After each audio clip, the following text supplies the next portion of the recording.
എത്ര നേരം എങ്ങനെ ഇരിക്കാൻ തുടങ്ങിയിട്ട് എണീറ്റ് വന്ന് വല്ലതും കഴിക്കും അമ്മേ? എനിക്ക് വേണ്ട മോളെ. അമ്മ ഇങ്ങനെ തുടങ്ങിയ അച്ഛനില്ലാത്ത ഞങ്ങൾക്ക് അമ്മയില്ലാതെയാവും. വരൂ അമ്മേ. നിങ്ങൾ കഴിച്ചോ, ഞാൻ പിന്നെ കഴിച്ചോളാം. അത് പറ്റില്ല. അമ്മയ്ക്ക് വേണ്ടെങ്കിൽ ഞങ്ങൾക്കും വേണ്ട. നോക്കു ചേട്ടാ, ഞങ്ങൾ എത്ര വിളിച്ചിട്ടും അമ്മ ആഹാരം കഴിക്കുന്നില്ല. നിങ്ങളെല്ലാം എടുത്തു നോക്കി, ഞാൻ അമ്മയും കൊണ്ടുവരാം.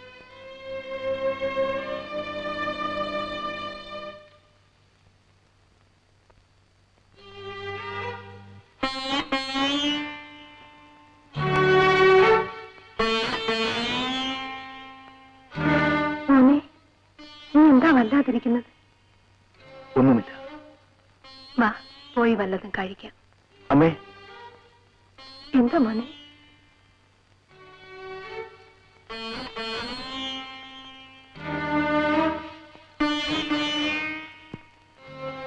അച്ഛൻ എങ്ങനെയാ മരിച്ചത് അമ്മേ?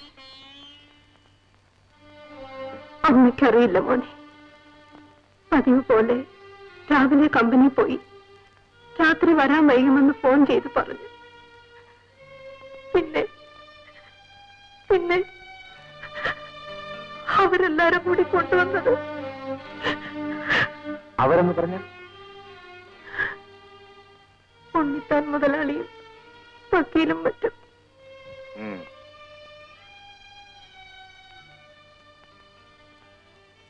മോനെ, നീ എന്താ ഇപ്പോ ഈ കാര്യം പ്രത്യേകം എടുത്ത് ചോദിച്ചത്? ഒന്നുമില്ല. അല്ല, എന്തുണ്ടെങ്കിലും അമ്മയോട് പറയാം. ഉണ്ടെങ്കിൽ ഞാൻ പറയാതിരിക്കും. വരൂ, ഊണ് കഴിക്കാം. പത്രത്തിൽ പരസ്യം കൊടുത്താൽ എത്ര മാനേജർമാരെ വേണമെങ്കിലും കിട്ടും. പക്ഷേ ഗോപാലിനെ പോലെ ഒരാൾ ഉണ്ടായെന്ന് വരില്ല. ഇനിയിപ്പോ അതൊന്നും പറഞ്ഞിട്ട് യാതൊരു പ്രയോജനമില്ല. ഇന്നത്തെ നിലയിൽ കമ്പനി കാര്യങ്ങൾ മുന്നോട്ട് കൊണ്ടുപോകണമെങ്കിൽ ആരെങ്കിലും ഒരാൾ ഉണ്ടായി തീരൂ. May I come in sir? Yes, come in. Ramesh, വരണം വരണം. ഞങ്ങൾ നിന്റെ അച്ഛനെ കുറിച്ച് സംസാരിച്ചുകൊണ്ടിരിക്കുകയാണ്. എനിക്ക് നഷ്ടപ്പെട്ടത് മാനേജരെയല്ല, രക്ഷകർത്താവിനെയാണ്. ഉണ്ണിത്താൻ, ചില ആളുകൾ മരിച്ചതിന് ശേഷമേ അവരുടെ വില എന്താണെന്ന് ലോകം മനസ്സിലാക്കും. അതെ, ഗോപാലിന്റെ മരണത്തിൽ കുടുംബത്തെക്കാൾ കൂടുതൽ തകർന്നിരിക്കുന്നത് കമ്പനിയാണ്. ആ കുറവ് എങ്ങനെ പരിഹരിക്കണമെന്ന് പറയാൻ എനിക്ക് കഴിയുന്നില്ല. അച്ഛൻ ജീവിച്ചിരുന്നപ്പോൾ കുടുംബത്തിന്റെ വിഷമങ്ങളൊന്നും ഞാൻ അറിഞ്ഞിട്ടില്ല. ഇനി എവിടെ എങ്ങനെ തുടങ്ങണമെന്ന് യാതൊരു പിടിയും. ആ കാര്യത്തിൽ രമേശ് വിഷമിക്കണ്ട. ഗോപാലിനില്ലെങ്കിലും നിങ്ങളുടെ കുടുംബത്തിന് വേണ്ടി എന്ത് സഹായം ചെയ്യാൻ ഞാനും കടമപ്പെട്ടവനല്ലേ? അത് പറയാനാണ് നിന്നെ ഞാൻ വിളിപ്പിച്ചത്. രമേശ് ഉടനെ തിരിച്ചു പോകുന്നുണ്ടോ അതല്ല ഒന്നും തീരുമാനിച്ചിട്ടില്ല. ഉണ്ടെങ്കിലും ഇല്ലെങ്കിലും എന്നെ വിവരം അറിയിക്കണം. എനിക്ക് നിന്നെക്കുറിച്ച് ചില കണക്കുകൂടലുകളെല്ലാം ഉണ്ട്. രമേശ്, നിന്റെ അച്ഛനിരുന്ന ഈ കസേര ഇന്ന് ഈ കമ്പനിയിൽ ഒഴിഞ്ഞു കിടക്കുകയാണ്. നിനക്ക് വിരോധമില്ലെങ്കിൽ ഇവിടെ ജോലി ചെയ്യാം. ആലോചിച്ചു പറയാം. It's all right, take your own time. ഞാൻ കുടിച്ചുകൊണ്ട് പറയാണെന്ന് വിചാരിക്കരുത്. ഈ ലോകത്ത് നല്ല മനുഷ്യർക്കെല്ലാം ആയുസ് കുറവാണ്. ഞാൻ കുടിച്ചിട്ടില്ല, അതുകൊണ്ട് പറയുവാണ്. അപ്പൊ ഈ അടുത്ത കാലത്തൊന്നും താൻ ചാവൂന്ന് പേടിക്കണ്ടല്ലോ. എരപ്പ്, നിന്റെ എന്റെ കാര്യമല്ല പറഞ്ഞത്. ആ മാനേജർ എത്ര നല്ല മനുഷ്യനായിരുന്നു. നിന്നിപ്പോഴല്ലേ ഉരുണ്ടുകൂടി ചത്തത്. എന്റെ കടലത്തടിച്ചെന്റെ ആണയാളെ ശപിച്ചതാ. അയ്യോ, വീടി എന്റെ ബീഡി ബീഡി ബാബാ ബീഡി.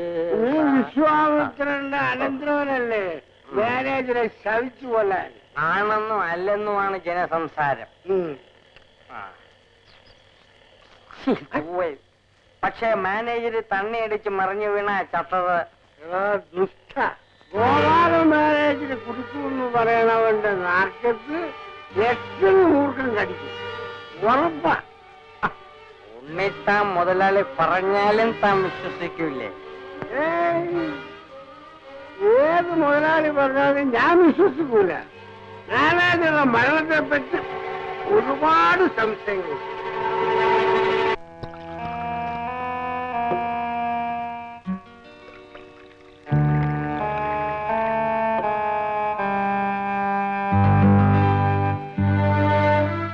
ഉണ്ണിത്താൻ സാറിന്റെ അല്ല ഗോപാല സാറിന്റെ മരണം സാധാരണ മരണമല്ലെന്നാണ് പുതിയ സംസാരം സാറേ. നാട്ടുകാർക്ക് എന്താ പറയാൻ വയ്യാത്തത്? എന്തെങ്കിലും ഇല്ലാതെ ഇങ്ങനെ ഒരു അന്തവും കുന്തവും ഇല്ലാതെ എന്തെങ്കിലും പറയൂ സാറേ. കൊന്നതാണെന്നോ കൊല്ലിച്ചതാണെന്നോ ആത്മഹത്യ എന്നൊക്കെയാ പറയുന്നത്.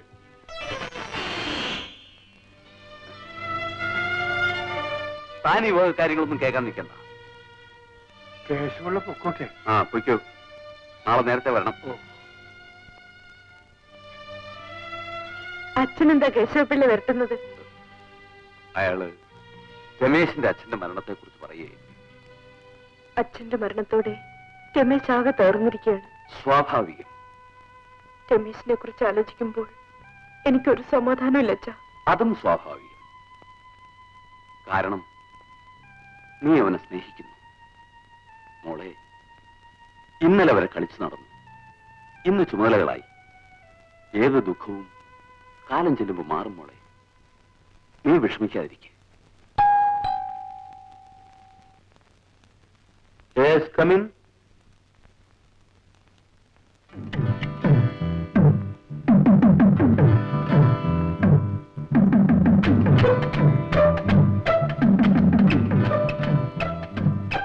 രമേശ്.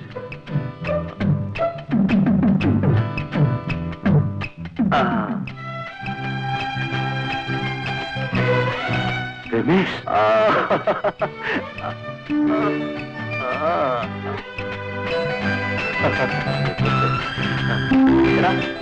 ഞാൻ സ്റ്റേഷനിൽ പോയിട്ടാണ് ഇങ്ങോട്ട് വരുന്നത്. പക്ഷേ നീയാണ് ഇവിടുത്തെ ഇൻസ്പെക്ടർ എന്ന് ഞാൻ അറിഞ്ഞില്ല. കോളേജിൽ നിന്ന് പിരിഞ്ഞതോടെ നീ എന്നെങ്ങ് മറന്നു. നിന്നെ എനിക്ക് അങ്ങനെ മറക്കാൻ ഒക്കുമോ? കോളേജിൽ നമ്മൾ ഒരുമിച്ച് ചെയ്യാത്ത കുരുത്തക്കേട് വല്ലതും ഉണ്ടോ? അതൊക്കെ പോട്ടെ, നീ ഇവിടെ ഒറ്റയ്ക്കാണോ അതോ? ഒറ്റയ്ക്ക്. അതിരിക്കട്ടെ, നീ ഇവിടെ വന്ന് എന്നെ ഒന്ന് അന്വേഷിച്ചത് പോലും ഇല്ലല്ലോ. ഞാനിവിടെ മാറ്റമായി വന്നിട്ട് കുറച്ച് ദിവസമായിട്ടുണ്ട്. നിന്റെ വീട് കണ്ടുപിടിക്കാൻ കഴിഞ്ഞില്ല. വീട്ടിലെല്ലാവർക്കും സുഖം തന്നെ അല്ലേ? എന്ത് പറ്റിയത്? നിന്നെ ഇപ്പൊ കണ്ടത് എനിക്കൊരാശ്വാസമായി ഗോപി. നീ ഗോപിയെ കാണാനല്ല, സ്ഥലത്തെ എസ് ഐ കാണാനാണ് വന്നത്. എന്തുണ്ടെങ്കിലും തുറന്നു പറയടാ. ഗോപി, പറയടാ. എന്റെ അച്ഛൻ ഒരു അപകടത്തിൽപ്പെട്ടാണ് മരിച്ചത്. 9 Gems എന്റർപ്രൈസസ് എന്ന കമ്പനിയുടെ മാനേജരായിരുന്നു അദ്ദേഹം. ആ കേസ് എനിക്കറിയാം. ഞാൻ വരുന്നതിന് മുമ്പാണ് ആ സംഭവം നടന്നെങ്കിലും ആ ഫയലുകൾ മുഴുവൻ എനിക്ക് റെഫർ ചെയ്ത് വന്നിട്ടുണ്ട്. അച്ഛനെ ആരെങ്കിലും അപകടപ്പെടുത്തിയതാണോ എന്ന് എനിക്കിപ്പോ സംശയമുണ്ട്. നിന്റെ സംശയത്തിന് യാതൊരു അടിസ്ഥാനവുമില്ല. പോലീസ് നടപടിയും പോസ്റ്റ്മോർട്ടം റിപ്പോർട്ടും എല്ലാം വളരെ ക്ലിയറാണ്. തീർച്ചയായും. പിന്നല്ലാതെ ആ കേസിന്റെ മുഴുവൻ രേഖകളും എന്റെ കൈവശമുണ്ട്. പക്ഷേ ഇങ്ങോട്ട് നോക്ക്, നിന്നെ ആരൊക്കെ പറഞ്ഞ് തെറ്റിദ്ധരിപ്പിച്ചുള്ളൂ തോന്നുന്നു. ഇനി അതിനെപ്പറ്റി ആലോചിച്ച് വെറുതെ തല പുണ്ണാക്ക. ശരി, അപ്പൊ ഞാൻ വരട്ടെ. എടാ മഹാഭാവി, എടാ എന്നെ വീട്ടിലേക്ക് ഒന്ന് ക്ഷണിക്കേ. ഒരു നേരത്തെ നല്ല ആഹാരം കഴിക്കാമല്ലോ. എപ്പോ വേണമെങ്കിൽ വരാമല്ലോ. ഇപ്പൊ വരുന്നു. ഇപ്പൊ വേണ്ട, ഇനി ഇരിക്കലാവട്ടെ. ശരി.